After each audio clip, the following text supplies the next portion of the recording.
Bendita sois vós entre as mulheres, e bendito é o fruto do vosso ventre, Jesus.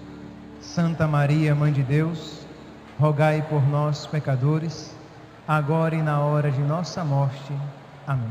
Em nome do Pai, do Filho e do Espírito Santo. Amém. Muito bem, meus santos, bom dia. Para aqueles que não me conhecem, eu sou o Padre Overlan, pároco aqui da Vigária, pároco aqui da paróquia do Cristo Rei.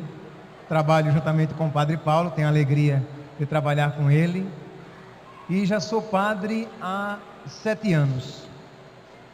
Fui ordenado no dia 5 de junho de 2005. Foi a primeira turma dos formados pelo Padre Paulo, né? A primeira turma que ele, digamos, entregou ao bispo para que fosse ordenado. E o tema que me foi dado, meus santos, é eu falar da minha vocação, da minha experiência vocacional a partir do meu contato com a Virgem Maria. E eu fiquei feliz com esse tema, embora meio temeroso, né? Porque você começa a olhar para a sua vocação de uma maneira diferente, olhar com os olhos da Virgem Maria. Pois bem, vamos começar do começo, né? Já que eu irei falar da minha vocação, comecemos do começo. Eu sou um filho de uma família de 4 irmãos, somos 4. Meu irmão mais velho, meu irmão completa este ano 41 anos, eu com 36, e 2 irmãs com 30 anos. Muito bem, somos 4, são irmãs gêmeas. E lá em casa nós não éramos católicos, nós éramos, digamos assim, de tradição católica, mas não éramos uma família de experiência católica. Só que quando uma das minhas irmãs, quando elas tinham 5 anos, em uma delas surgiu uma manchinha branca no pescoço. E minha mãe as levou ao médico, e o médico disse que era vitiligo. Aquela doença que normalmente as manchas se espalham no corpo, na boca, no cotovelo, nas mãos, joelhos. E minha mãe ficou aperreada. Perceberam, né? Aperreada, eu sou do Nordeste, né? Sou natural de Maceió. E minha mãe ficou aperreada e fez uma promessa. Olhem que promessa piedosa da senhora minha mãe. Ela prometeu que durante 5 anos ela iria à missa todos os domingos. Não é que ela iria sempre. Quando terminasse os 5 anos, ela voltaria à vida de antigamente. Não iria mais. E ela fez essa promessa a Nossa Senhora Aparecida.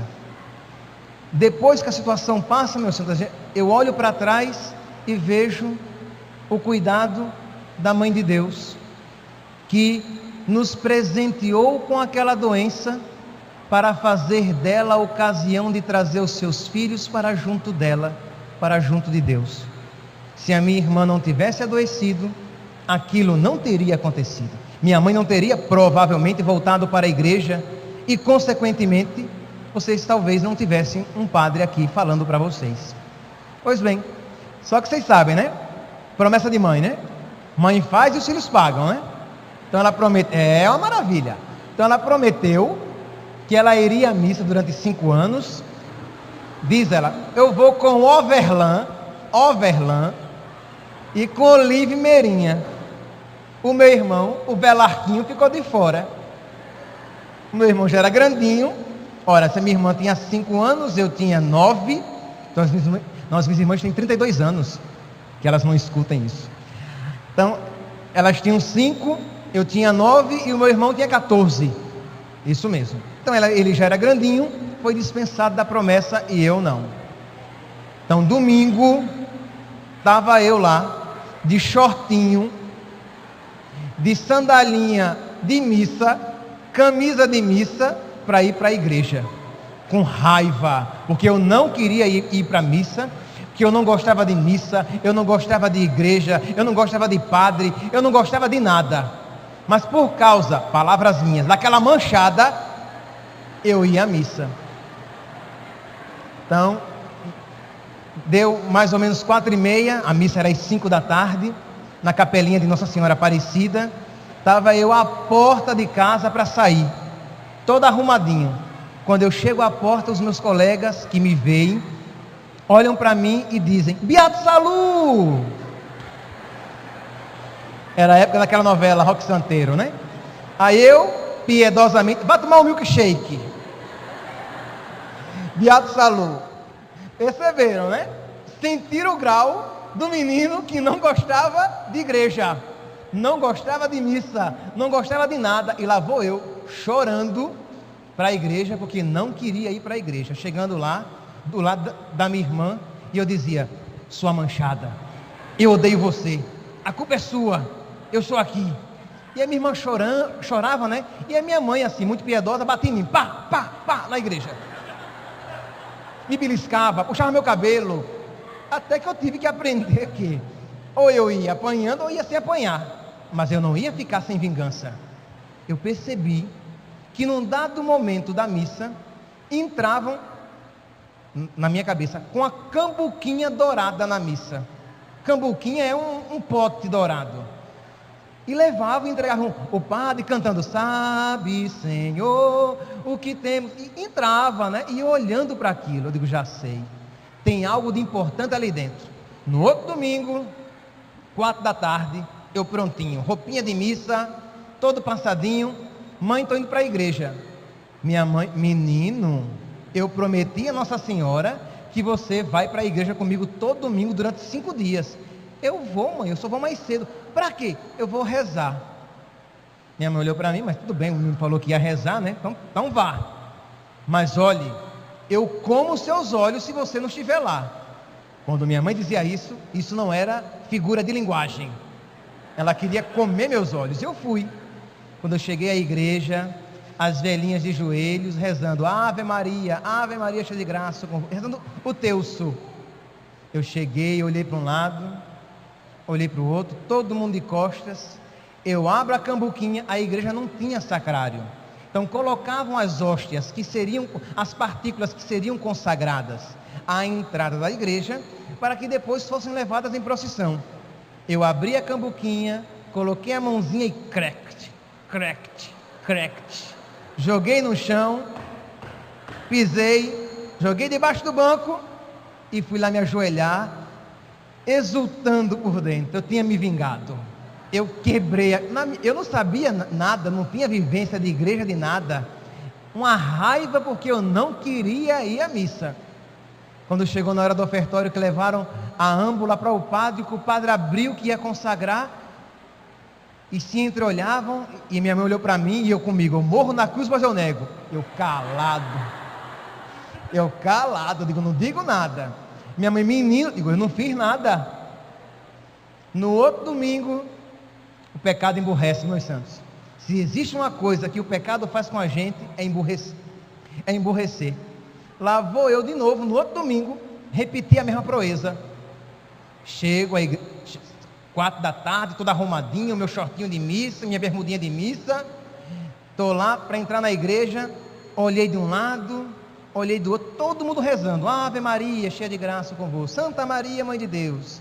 Eu abri de novo a âmbula, coloquei a mãozinha de Deus, minha, crec, crec, crec, joguei no chão, pisei, joguei debaixo do banco e fui lá para frente rezar. Eu rezava o terço depois, mas eu tinha feito a maldade.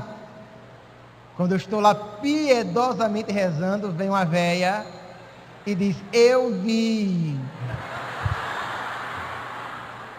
Pronto, acabou.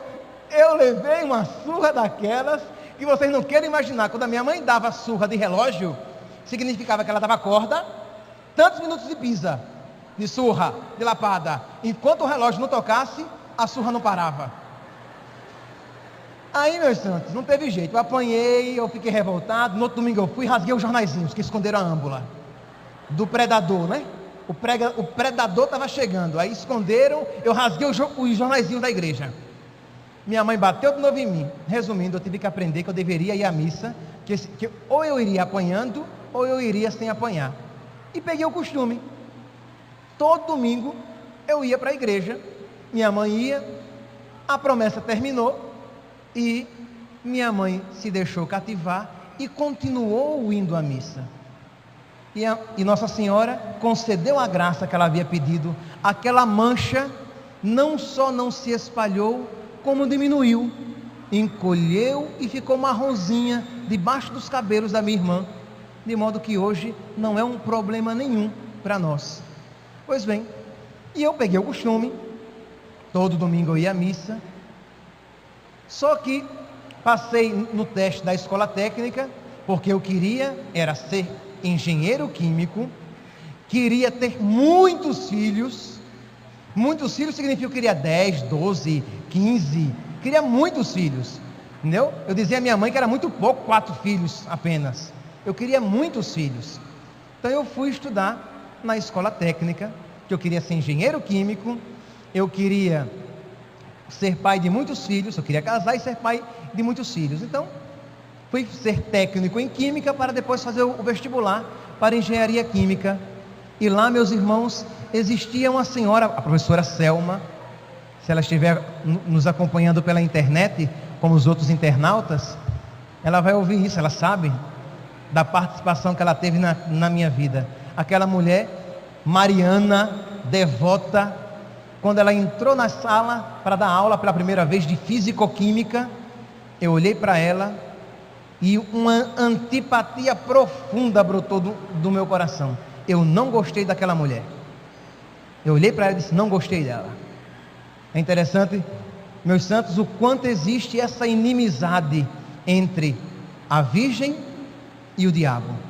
A Virgem Maria preparando aquele menino que nem imaginava, preparando a vocação daquele menino. Mas também o inimigo não dorme. É como um leão a rugir, procurando a quem devorar, resistirem firmes na fé. Então brotou aquela antipatia daquela mulher que falava sempre de Nossa Senhora no final das aulas. Ela tirava 5 minutinhos e falava sobre a Virgem Maria, o valor do texto. E olha que eu já ia à missa, eu já era um rapaz de missa dominical, mas sem muito compromisso, sem muita ligação com Nosso Senhor, com a igreja, ia por costume.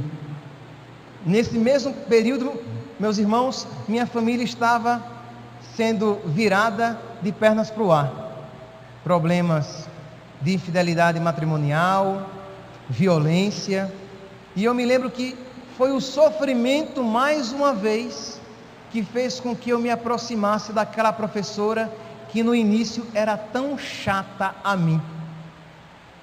Problemas em casa, como eu falei a vocês, violência física, violência verbal. E um dia eu fui para a escola técnica, eu estudava à tarde, com o coração angustiado, e aquela mulher começou a falar de Nossa Senhora, que ela era a rainha da paz, que ela cuidava dos seus filhos, que ela cuidava das famílias, e eu que estava com a família tão atribulada, deixei a antipatia de lado e fui ouvir, fui abrir meu coração para ela, pedir um conselho, uma palavra. E olha que houve assim um processo. No início das aulas, eu sempre fui aluno de sentar na frente. Quando ela começou a dar aula, eu fui para trás. Fui o último aluno da turma. Mas pouco a pouco aquela história começou a me atrair. E eu ia pouco a pouco para frente para ouvir aquilo que ela falava. Mas eu dizia para os meus colegas, né, que ninguém iria dizer. Imagina, eu virar discípulo da Selma, era assim que diziam. Então eu dizia que eu ia mais para frente para ouvir e melhor combater, para saber o que essa mulher está falando e contradizer o que ela dizia. Mentira! Aquilo que ela falava começou a cativar o meu coração. Eu desejava profundamente ouvir aquilo ali. Nesse meio tempo, um aspecto que eu preciso também falar é o que, como eu estava numa família mais ou menos atribulada, isso interfere um pouco na nossa vida interior. Eu era um jovem que gostava, entre os meus 14 e 16 anos, eu era um jovem que gostava de brigar e de roubar. Verdade. Eu brigava na rua, tinha soqueira, e eu saía na rua para brigar, bater e apanhar. Não valia só bater, eu tinha que bater e apanhar. E a minha alegria era levar murro forte e bater também nas pessoas. No carnaval, tinha uma praça chamada Praça Moleque Namorador. Eu ia para essa praça para brigar. É tanto que, meus santos, dos meus amigos, um foi assassinado à porta de casa. E como eu sei que está sendo transmitido pela internet, não vou entrar em muitos detalhes, mas alguns amigos meus tiveram um fim muito triste, ou estão vivendo uma vida muito triste. Interessante, eu nunca deixei de estudar. A única coisa, digamos assim, de um bom menino, mas eu brigava. Nunca tomei droga, mas o meu apelido era doido. Era doido, que quando eu brigava, as pessoas diziam que eu ficava fora de mim, que eu voava na pessoa para querer matar aquela pessoa. Era algo, digo a vocês com toda sinceridade, meus santos, era algo muito ruim que existia dentro de mim.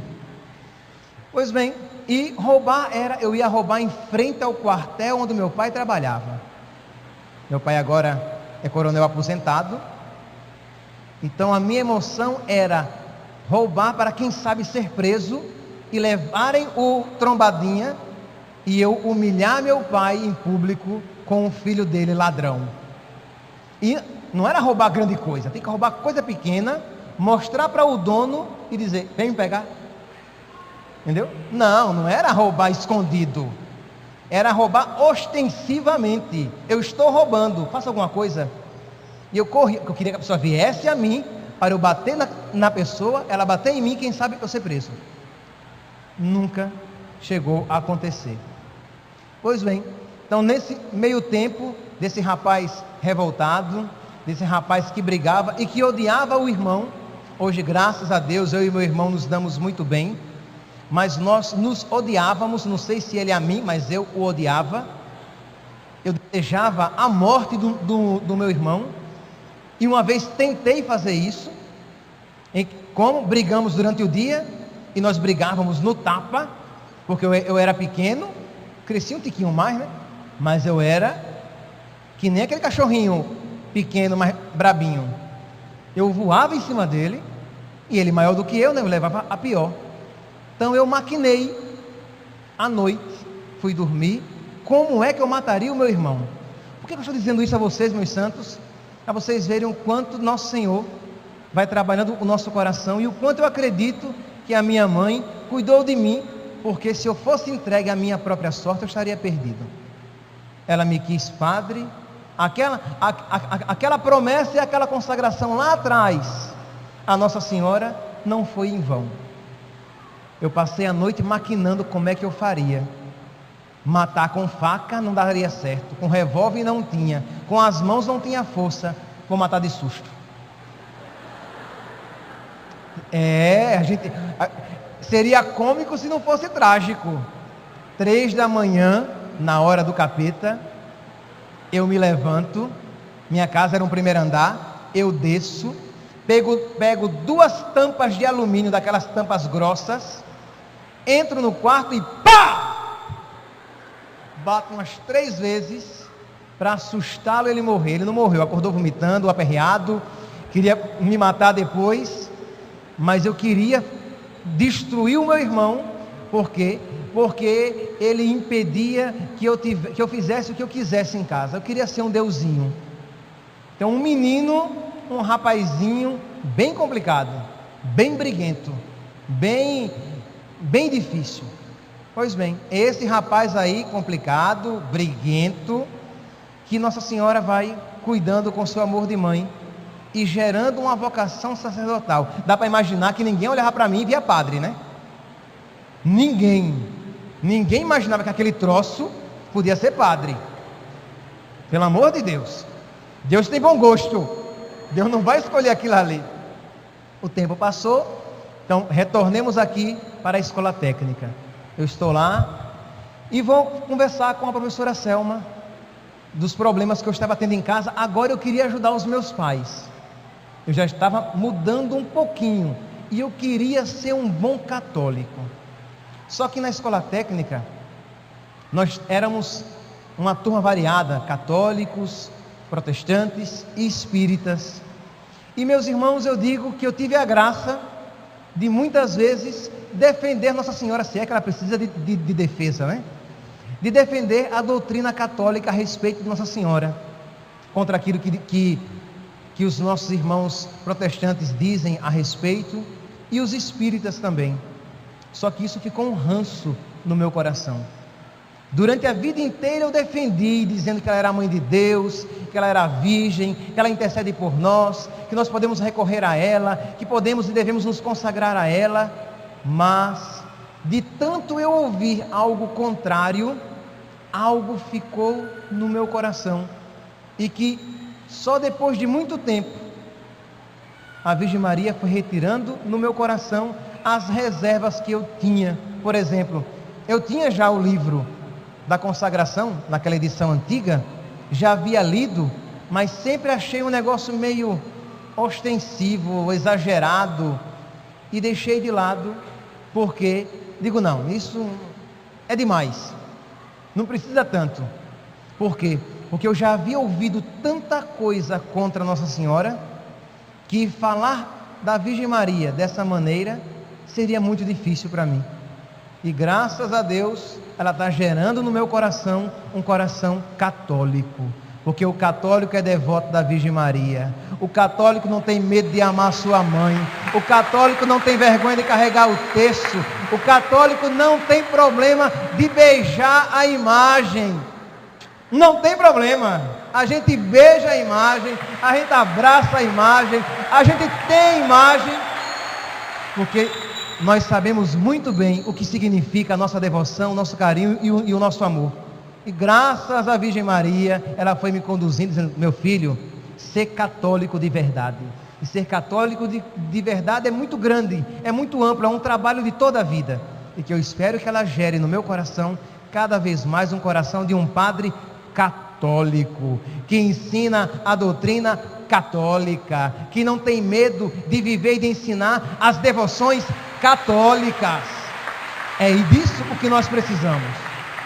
Pois bem, graças a Deus, por meio das mãos da Virgem, aquilo foi sendo retirado do meu coração.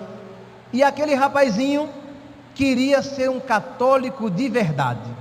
Era essa a palavra. Eu queria casar, eu queria vários filhos, mas eu queria ser engenheiro químico, mas ser um católico de verdade.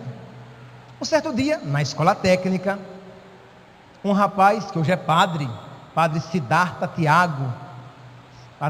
Tiago Coelho Vital, meu amigo, chegou para mim, aquele rapazinho discreto, ele sim é um santinho, tinha cara de padre.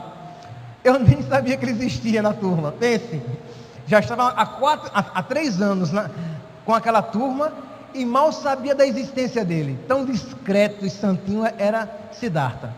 Pois bem, Siddhartha chegou para mim e disse, Overlan, nós iremos fazer uma novena de oração pela santificação do mundo e pela paz. Estava vendo a guerra do Kuwait naquela época, isso era o que? 93, 94, que também foi a época da Copa do Mundo de 94, pois bem.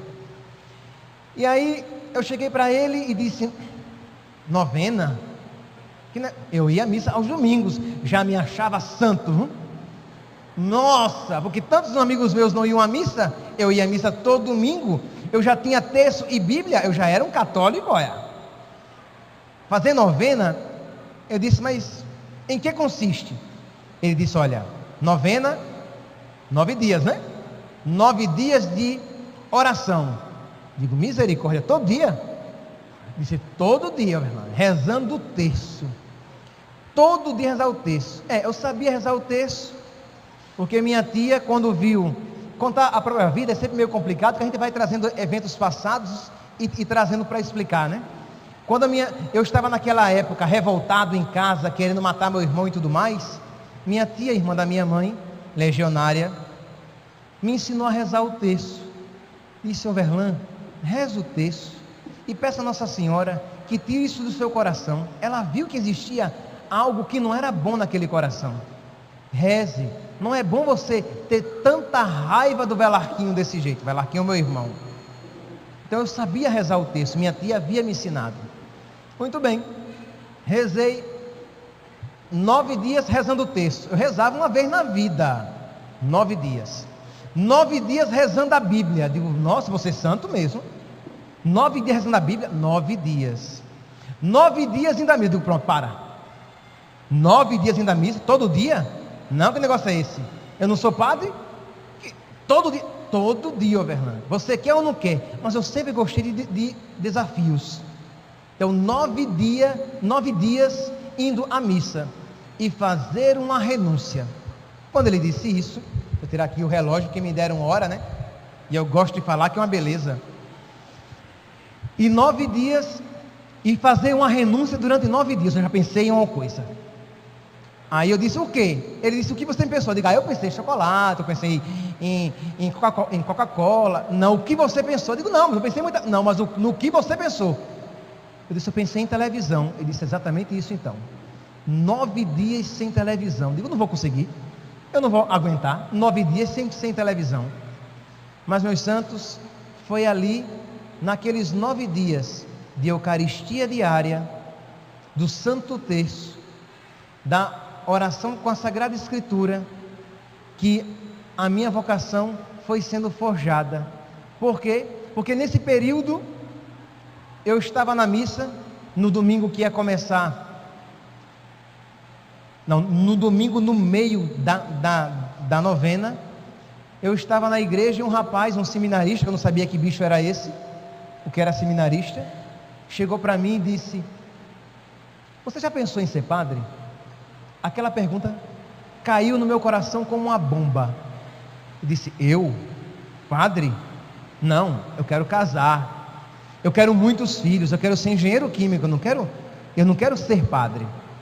Aí ele disse: pense, você não gostaria não de pensar sobre isso? Hoje em dia ele é padre José Erinaldo, em Pernambuco, está estudando agora em Roma, um bom padre. Ele disse: pense.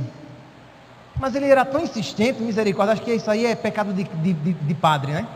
Ele era insistente que era uma beleza, e eu, para não prolongar aquela história, disse: tá bom, eu penso, eu posso pensar. Eu fui para casa, gente. Eu que nunca havia pensado naquela história de ser padre, aquela ideia absurda começou a se tornar não tão absurda assim. Por que não ser padre? Por que não entregar a vida totalmente a Deus? E eu dizia: não, porque eu quero casar, eu quero ser engenheiro químico, eu quero muitos filhos, porque também, meus santos, aqui não é para gerar, digamos, nem sequer antipatia com relação ao meu pai. Pelo amor de Deus, que ninguém sinta nada disso em relação a ele, que hoje, graças a Deus, eu consigo olhar para o meu pai de uma maneira diferente. Mas foi difícil no início eu olhar para o meu pai e dizer: eu quero ser um pai diferente do que ele foi para mim. Eu quero ter muitos filhos e ser um pai bem bom, um pai presente, um pai que conversa, tudo aquilo que eu tinha sentido falta. E digo a vocês com toda sinceridade, não é frase aqui de quem quer limpar a barra do pai, não. Meu pai foi e está sendo o melhor pai que pôde ser. Teve uma vida muito difícil, uma história muito difícil, não teve pai, e foi o melhor pai que pôde ser. Ele não poderia, com a história que teve, ser um pai melhor. Então eu louvo a Deus pelo pai que Deus me deu, porque eu não seria esse que eu sou. Eu não seria esse com a garra que eu tenho, que eu vejo que é muito dele, esse meu jeito meio militar, meio valente. Aprendi dele, do meu pai, com todas as limitações que ele teve.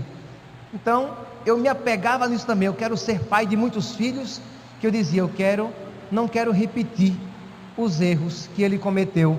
E porque desde o ventre tentaram, não chegaram de fato, mas foi pensada concretamente a possibilidade de me abortar, eu dizia: eu nunca vou pensar na possibilidade de abortar uns filhos meus. Quero todos os filhos que Deus me mandar. Porque meu pai não queria mais um filho, mas não queria por medo, não queria porque não se achava preparado para ser pai de mais um filho, devido às dificuldades financeiras. É verdade, isso não justifica, mas para um homem que não tinha uma experiência de Deus e não era um homem católico, não se compreende, mas se entende alguma coisa, não justifica, mas a gente compreende o porquê. Então eu cresci ouvindo: o seu pai não queria que você nascesse, o seu pai não gosta de você. Então eu dizia o quê? Então quando eu for pai, eu vou gostar bem muito dos meus filhos.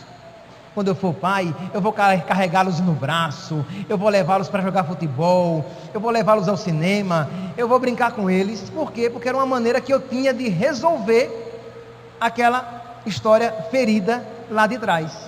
Pois bem, então eu, com toda essa dificuldade, com toda essa dificuldade com relação ao meu pai, esse menino ferido, essa história meio complicada, eu entro para fazer essa novena. Era um rapaz assim, totalmente, que não prometia muita coisa, né? Breguento, que roubava, que estava namorando, que tinha problema com o pai e queria matar o irmão. Era esse que nosso Senhor estava chamando e estava confiando esse trabalho complicado a ela, que faz grandes obras naqueles que a ela se confiam. Pois bem, eu entrei nessa novena e todos os dias rezando o terço. E a frase do Siddhartha, talvez ele não se lembre que ele me disse isso, foi: olha, Overlan, mas não se esqueça, nós seremos proprietário do Celta vermelho 4 portas, placa KAE 2439, Cuiabá, Mato Grosso. Por favor, comparecer no estacionamento, urgente. Celta vermelho 4 portas, placa KAE 2439. Muito bem.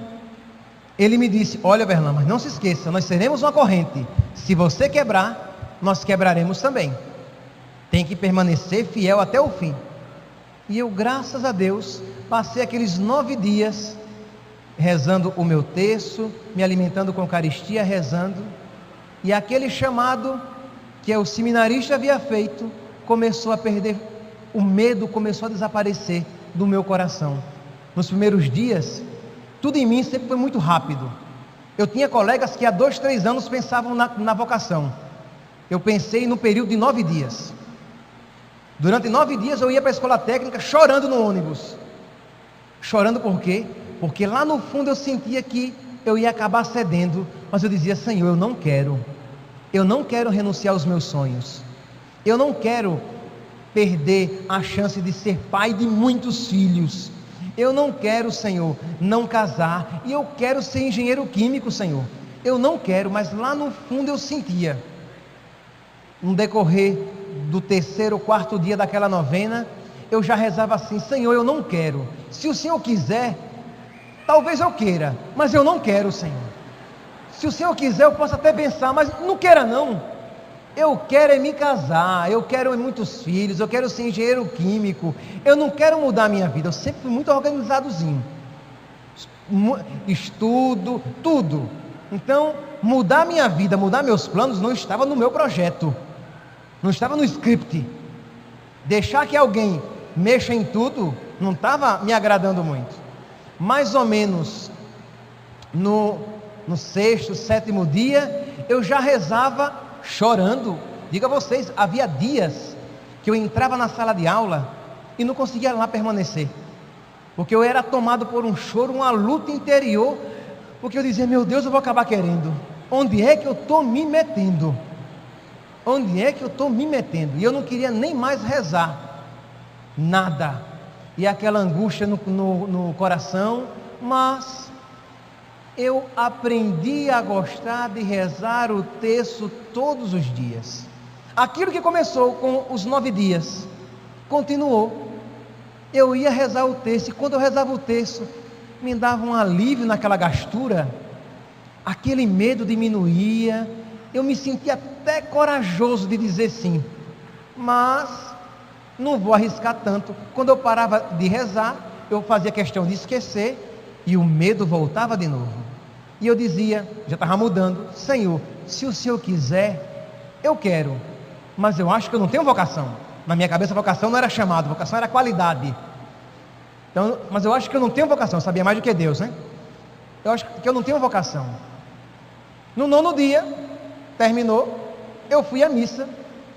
Terminou domingo, eu fui à missa, tudinho, comunguei. Ufa, estou livre, para casa. Televisão, dose triplicada para compensar os 9 dias em que eu não assisti. Então assisti televisão a manhã inteira, almocei. Aí me veio uma vontade de ir à missa de novo. Eu digo: crê em Deus Pai. Digo: menino, que negócio é esse? Eu já fui à missa de manhã, eu fui durante 9 dias, e no domingo 2 vezes, vou-te, estou fora. Digo: vou assistir televisão até tarde, depois eu vou dormir, que aí quando eu acordar já passou a missa. Fiquei assistindo televisão, deu mais ou menos umas 2h30 da tarde, eu já estava pregando de sono. Digo: eu vou dormir. Disse a minha mãe: eu não estou nem para o Papa. Fechei o quarto, deitei, dormi, acordei descansado, relaxado. Eu digo: nossa, por dentro, missa que nada, que negócio de missa, já fui uma vez, tá bom. Acho que eu dormi umas 3 horas, quando olho para o relógio, 15 minutos. Eu tinha dormido apenas 15 minutos e não tinha mais sono que chegasse. Aí eu estou lá em cima, eu falei a você que a minha casa era um primeiro andar, e eu me lembro como hoje. Eu inventei de rezar o terço, e eu, com o terço na mão, dizendo: mas eu não vou para a igreja. Eu não vou de novo para a igreja, porque eu já fui. Aí minha mãe subiu e disse: no que foi? Eu digo: nada, eu não vou. Para onde? Eu digo: nada não, Jane. É uma longa história que eu chamo minha mãe pelo nome. Digo: é outra história. Minha mãe disse: nossa, enlouqueceu. Eu andando no corredor dizendo: eu não vou. 4h30 da tarde eu estava arrumado para ir. Com raiva, com angústia no coração, mas eu estava indo, mas sem querer. Então o que foi que eu fiz? Digo: olha assim, eu vou passar em frente à igreja e vou dizer: oi, Jesus. E para provar que eu não vou, porque eu não vou, eu coloquei uma havaiana, uma japonesa no pé. Então nordestino, japonesa é havaiana.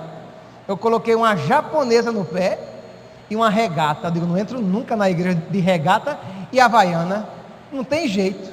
Coloquei bermuda, regata e havaiana. Eu digo: vou passar pela igreja, mas aquele negócio me angustiando. Eu passo, vou, conversei com um, conversei com outro, encontrei uma pessoa conhecida, parei, conversei com sua beleza. Digo: pronto, passou a missa, não vai nem dar tempo mais de participar da missa. Digo: ótimo.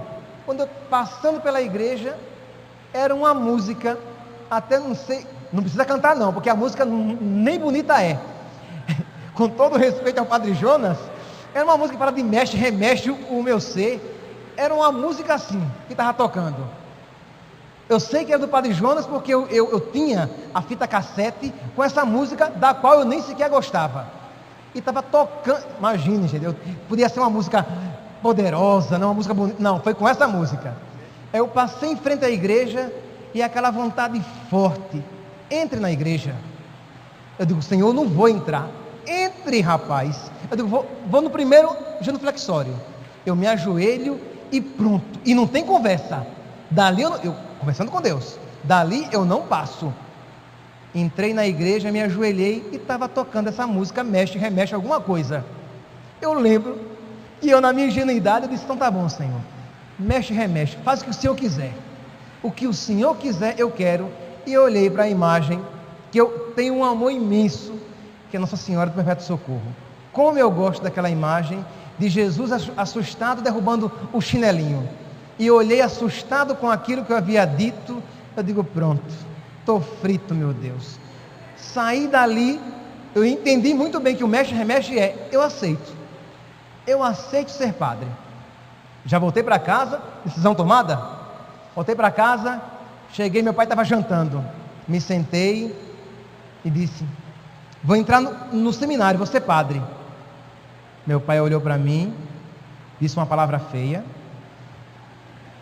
e disse: olhe, você sabe que você não pode contar comigo, né? Disse: tudo bem, faça o que você quiser da sua vida. Disse a minha mãe, ela ficou feliz: não mais neto. Pronto, chorou. Eu queria tanto os netinhos dele, e chorando. Eu digo, nem minha mãe ficou feliz com a minha vocação. Disse para as minhas irmãs, elas disseram, isso mesmo, Verlan, nenhuma menina vai ficar com você. Minhas irmãs gostaram. Isso mesmo, Verlan, nenhuma menina fica com você. Você vai ser padre. Eu digo, Merinha, Olívia, eu vou ser padre. No outro dia, segunda-feira, fui para a escola técnica e disse, vou entrar no seminário. Os meus amigos olharam para mim e disseram, você padre? Você não tem cara de padre. Siddhartha sim, você não. Foi a minha primeira frustração vocacional. Aí eu comecei a rezar, pedindo a Nossa Senhora que me desse cara de padre, que eu não sabia o que era isso, mas eu queria ter. Eu queria ter cara de padre. Aí eu via Siddhartha sempre rezando o terço. Eu digo, é o terço. Vou rezar o terço. E aí com o meu textinho rezando, mas eu sempre achei que, como eu queria muitos filhos e eu queria casar, eu não tinha vocação para ser padre. Eu estava achando lá no fundo que eu estava entrando num lugar que não era meu. Eu não tinha vocação para isso. E aí eu digo, meu Deus, agora o Senhor queira, porque agora eu quero. Agora eu quero ser padre. Se eu cuido de querer, eu já disse para todo mundo também, não vou voltar atrás. E fui me confessar com um franciscano. E aquele homem, aquele capuchinho, foi mão de Deus na minha vida. Ele chegou, eu fiz a minha confissão, não foi nada piedosa, para ele dizer, nossa, ele podia ser padre, nada piedosa. Terminou a confissão, ele olhou para mim e disse, meu filho, João Paulo II escreveu, não sei se foi encíclica, eu não sei o que foi que ele escreveu, documento, se foi catequese na Praça de São Pedro, mas ele tinha escrito alguma coisa dizendo o seguinte, será bom padre aquele que quer ser um bom pai, porque vai transmitir para a grande família de Deus aquilo que ele daria à sua família.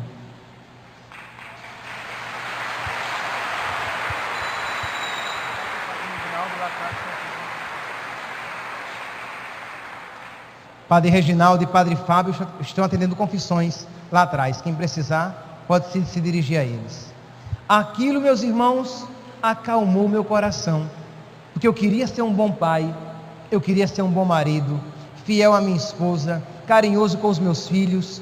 E quando eu ouvi daquele homem que do nada me dá um tiro assim, vai ser um bom pai, aquele que quer ser, vai ser um bom padre, aquele que quer ser um bom pai e um bom marido, porque vai transmitir para a grande família de Deus aquilo que ele daria à sua família. Aquilo acalmou meu coração. Eu volto para ele e digo, quer dizer então que quem tem vocação para ser padre pode querer casar? Ele disse, pode, só vai ter que escolher o que é que ele vai querer, se vai ser padre ou se ele vai casar. Eu digo, não, eu já decidi, eu quero ser padre.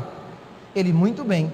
Aí ele olhou para mim e perguntou, mas você gostaria que essa beleza do matrimônio desaparecesse do seu coração? E eu acho interessante a ação da graça, porque um menino não teria como dar uma resposta daquela. E eu me lembro que eu disse o seguinte, não, eu quero ter algo a oferecer. Eu não quero ver o matrimônio de uma maneira diferente. Eu quero continuar vendo o matrimônio como uma beleza, como algo belo, como uma vocação santa, como algo desejável. E eu quero mesmo assim dizer, Senhor, eu te ofereço isso, porque eu amo muito mais ser padre. Eu te ofereço esta vida na qual eu poderia me entregar, para entregar-me totalmente a ti no sacerdócio. Eu quero ter algo para oferecer. Um rapaz o quê? Com os seus 17, com os seus 18 anos, eu entrei no seminário com 19 anos. Muito bem. Disse isso, comecei agora a me preparar, o frei tinha me dito aquilo ali, era sinal seguro de que eu tinha vocação. Resumindo, meus santos, que o tempo é curto, eu entro no seminário de Nossa Senhora da Assunção. Naquele seminário lá em Maceió, eu aprendi mais ainda a ter um amor a Nossa Senhora, naquela imagem tão bela no seminário. Até os meninos sabem, Padre Siddhartha pode até confirmar isso. Eu sempre disse brincando: se um dia essa imagem desaparecer, fui eu quem a roubou, porque eu acho tão bonita aquela imagem. E quantas vezes eu ali não me coloquei em oração, derramei as minhas lágrimas, chorei. Graças a Deus nunca pensei em deixar o seminário, nunca.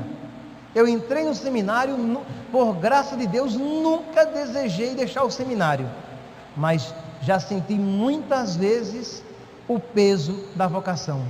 Graças a Deus, e espero nunca sentir isso, nunca senti vontade de deixar o sacerdócio. Mas às vezes nós vemos o quão é grande essa responsabilidade e o quanto ela às vezes nos pesa. Então, quando eu era seminarista, era diante daquela imagem de Nossa Senhora da Assunção que eu colocava os meus problemas, as minhas dificuldades, a minha família. Quando eu entrei no seminário, minha casa estava com vários móveis quebrados. Meu pai havia brigado com a minha mãe, não por causa da minha saída, por outros motivos, estava tudo quebrado. A máquina, me lembro especificamente a máquina de costurar, porque tínhamos acabado de comprar aquela máquina.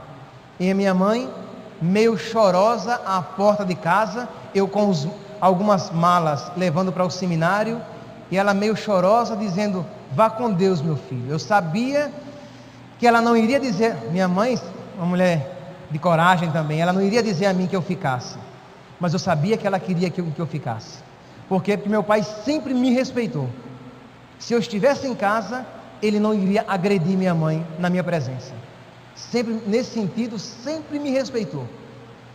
E eu sabia que eu estava saindo de casa, mas eu me lembrei da frase, à porta de casa. Existem coisas que nós nos lembramos de tudo, né?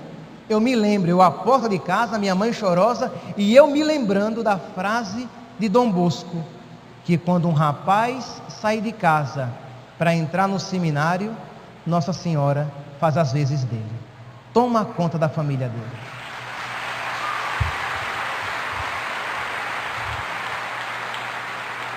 Eu saí de casa, meus santos, com o coração apertado, mas dizendo: minha mãe, toma conta da minha mãe, do meu pai, da minha família. Entrei no seminário, sempre a entrada no seminário é precedida por um retiro. Estou em pleno retiro, recebo uma ligação urgente. É minha irmã chorando, dizendo: Verlan, vem para casa. Mamãe está com o dente quebrado e vai ter que ir ao médico. Eu ouvi aquilo, nem sei se a minha irmã algum dia compreendeu. Eu disse: mas eu estou em retiro, Olívia, eu não posso ir para casa. Mas mamãe brigou com o papai e está assim. Mas eu não posso, eu estou em retiro. Meu coração apertado, que eu mesmo achei aquela resposta absurda. Por que eu não falei com o reitor, não pedi dispensa, não fui rapidinho em casa? Eu disse que o meu lugar estava sendo ocupado pela Virgem Maria. E disse aquilo, desliguei o celular, e eu tinha um martelo no meu quarto. E eu lembro que eu chorava e martelava a cama, de um misto de raiva e de violência, de dizer: eu creio ou não creio, eu acredito ou não acredito, eu não vou para casa, eu não vou para casa. E coitadinho do colchão ficou todo esburacado, porque a vontade que eu tinha era de rasgar aquele colchão, porque eu não fui para casa. Os meus irmãos ficaram sofrendo e eu fui rezar. Os problemas continuaram, mas eu continuei no seminário, vim para cá, estou resumindo, que senão não daria tempo de falar tudo. Vim para cá, para o seminário Cristo Rei. Padre Paulo me convidou a vir para cá, para o seminário. Eu resisti tanto para vir para cá, mas ele foi mão de Deus. Depois de todas as justificativas que eu dei, a última foi: mas padre, eu não vou para aí porque é muito longe, e eu não tenho dinheiro de pagar passagem aérea, e passagem muito longa de ônibus me faz vomitar. Então tá bom, eu pago a passagem. A culpa é dele. Ele pagou a passagem. Eu digo, vou dizer o quê? Ele pagou, vim-me embora sem saber nada daqui. Mas antes de sair de casa, de sair de Maceió, a dona Maria Cícera, uma senhora que me acompanhava em oração, ela me deu uma corrente com uma medalha de Nossa Senhora das Graças e disse: Overlan, se consagre a Nossa Senhora. E no dia 25 de dezembro eu me consagrava a Nossa Senhora do ano de 2000, porque aquela santa mulher me deu aquela medalha e disse: se consagre a Nossa Senhora. Não foi pelo método de São Luís Maria Grion de Montfort, mas já foi uma preparação para aquilo, porque eu já cheguei aqui consagrado com aquela medalhinha, com o coração na mão, com medo do novo. Aquele que tinha tudo certinho arrumado na sua vida, estava tendo a vida assim, totalmente desarrumada. Deus que mudou tudo, me tirou de Maceió, me trouxe para cá, e eu louvo tanto, agradeço tanto a alegria de estar aqui, de ser padre aqui nesse Mato Grosso. Não me vejo padre em outro lugar.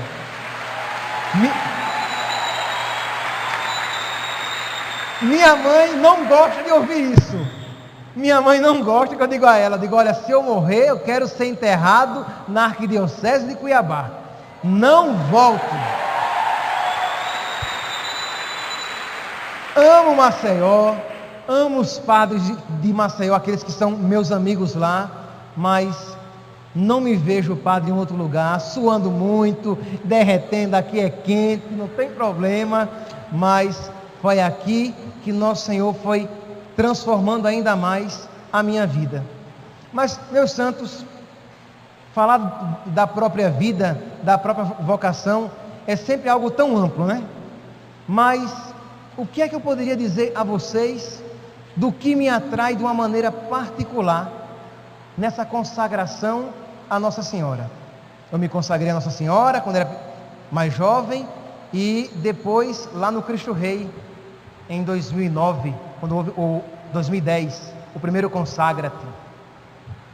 Mas o que me atrai, eu até trouxe o livro, o que me atrai nesta consagração é que um consagrado de Nossa Senhora, de um modo particular um sacerdote, mas não apenas, todos nós, que esta consagração, ela não é uma coisinha para homem frouxo, para mulher frouxa, que quer continuar sendo frouxo, mas é para alguém que sabe que é frouxo, mas que quer ser corajoso, para alguém que sabe que é fraco, mas que quer ser forte, para alguém que sabe que ao entrar nesta consagração vai ter luta, mas que quer lutar.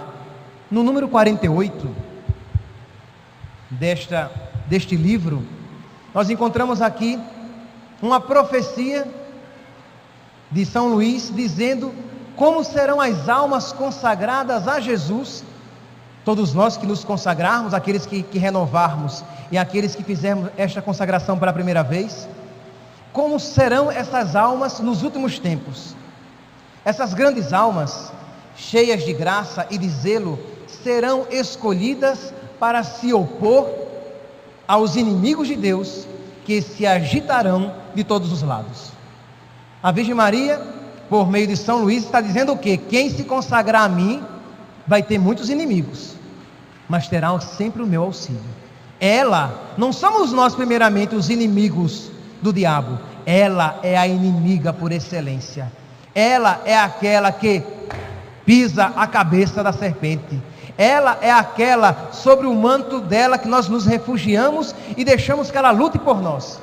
Haverá inimigos? Sim. Haverá luta? Sim. Mas haverá muito auxílio materno. Essa é a nossa alegria, é o que me conforta e me anima a, como padre, me consagrar e consagrar toda a minha paróquia. Porque, ora, se eu consagro tudo aquilo que sou e tudo aquilo que tenho, de alguma maneira, a paróquia que foi confiada a mim, também é a ela confiada e consagrada. E continua: serão singularmente devotas da Santíssima Virgem estas almas, esclarecidas pela sua luz, alimentadas com seu leite, conduzidas pelo seu espírito, sustentadas pelo seu braço e guardadas sob a sua proteção. Quando eu li isso, eu digo, eu quero isso para mim.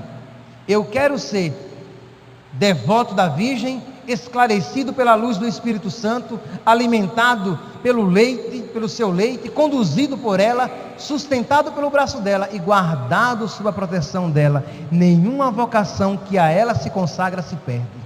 Nenhuma pessoa que se coloca sob os cuidados da Virgem Maria terá a perdição.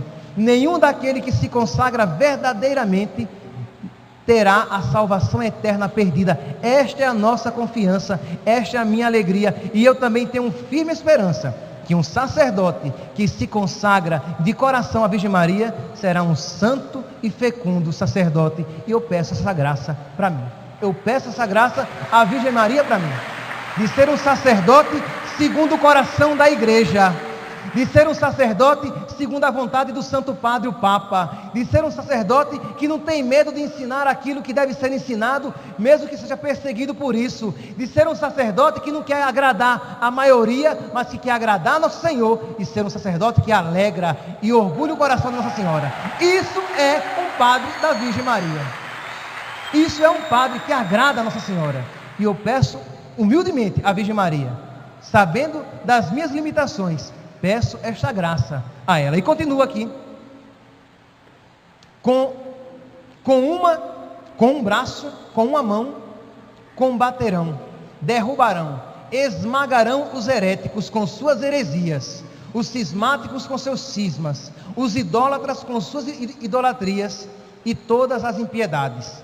Com a outra mão edificarão o templo do verdadeiro Salomão e a mística cidade de Deus, ou seja, a Santíssima Virgem, que pelos santos padres foi chamada Templo de Salomão e Cidade de Deus. Levarão todo mundo, por suas palavras e exemplos, à verdadeira devoção. Isso atrair-lhes-á o ódio de muitos, mas também lhes trará muitas vitórias e muita glória para Deus. Foi o que revelou Deus a São Vicente Ferrer, grande apóstolo do seu tempo, que claramente o edificou com suas obras. Isto aqui, meus irmãos, é uma graça que não apenas os sacerdotes desejamos, de construir, por meio das palavras e exemplos, a verdadeira devoção e atrair muitas almas para Deus, mesmo que para isso se torne um inimigo, um oponente daquele que se levanta contra Deus. Ser um devoto da Virgem, meus irmãos, é estar disposto a perder a própria vida, mas entregá-la a Deus pelas mãos da Virgem Maria. O bem-aventurado João Paulo II dizia, e com estas palavras quero terminar, o bem-aventurado João Paulo II dizia que não existe melhor devoção do que esta, do que o consagrar-se totalmente a Nossa Senhora, porque aquele que se consagra totalmente a ela será totalmente de Deus. No número 120 desse livro, quem depois quiser ler, no número 120, eu li agora o número 48, mas no número 120, São Luís Maria Grignon de Montfort fala dessa perfeita devoção, e que João Paulo II cita de alguma maneira este número, dizendo a perfeição desta devoção à Virgem Maria. Rezemos, meus irmãos, rezemos pelos sacerdotes, para que desejemos cada vez mais ser homens de Deus, ser filhos verdadeiros e prediletos da Virgem Maria, e que nos comportemos como tais.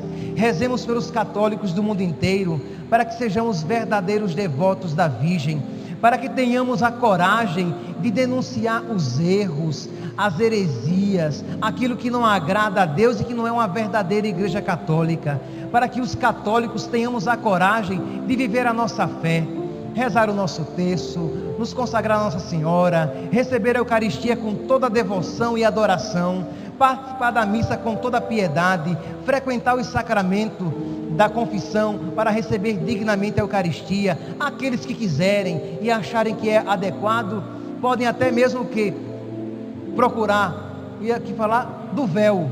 O véu é uma expressão bonita dessa piedade, de participar da Santa Missa, mas de toda a roupa modesta, de todas as mulheres aprenderem o que? A vestir-se dignamente, modestamente, para agradar a Nossa Senhora. Diante de comprar uma roupa, pensar, a minha mãe vestiria essa roupa? Ela usaria esse vestido que eu estou comprando? Esta saia? Isso agradaria? os rapazes, de olhar para São José e dizer: isso daqui agradaria a Deus. São José usaria esta roupa. Nós sacerdotes amarmos a nossa batina, que agrada tanto Nossa Senhora, né? Ela ama quando seus filhos vestem a sua batina, e principalmente quando honram a sua batina. É católico. Quando a gente pensa num padre, normalmente a gente pensa num padre de batina, de hábito. Pense em Padre Pio, você pensa num hábito franciscano. Pense em Dom Bosco, você pensa Dom Bosco em uma batina. Então é algo belo, que agrada a Nossa Senhora e que atrai tanto ódio de Satanás. Que ela cuide de nós, que ela cuide de mim, que me ensine a ser mais devoto, e a todos nós, mais devotos da Virgem e adoradores de nosso Senhor. Louvado seja nosso Senhor Jesus Cristo. Para sempre seja louvado.